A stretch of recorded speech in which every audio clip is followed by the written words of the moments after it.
டிவிக்கு வந்து நாளைக்கு ஆட்சி அமைச்சிடுச்சுன்னா ஒரு வாக்குறுதி கன்ஃபார்முங்க. எது கள்ளக்காதல் வச்சுக்கலாம்னா இனிமேட்டு ஒருத்தனுக்கு ஒருத்தி பாலிசி கிடையாது. டேக் இட் 2 3 4 5 10 ஒருத்தர் 2 பேரை வச்சுக்கோ, 3 பேரை வச்சுக்கோ, 4 பேரை வச்சுக்கோ, யாருமே யாரும் முதல் கேள்வி கேட்க முதல் கையெழுத்து அதுதான். முதல் கை.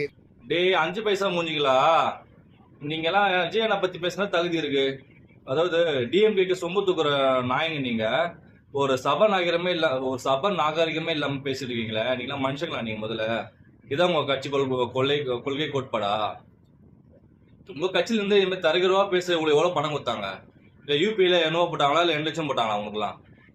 ஏன்னா தற்கொலை மாதிரி பேசிட்டு இருக்க, ஒரு கேவலமா பேசுற. ஒரு ஒரு மக்களால் நேசிக்கக்கூடிய ஒரு தலைவர் பத்தி எப்படி நீ இவ்வளவு கொச்சையா பேசலாம்? அவங்க பசங்க எப்படி வேணா இருந்துட்டு போறா, உனக்கே தேவை. முதல்ல உன்னோட முது நீ பாத்தியா?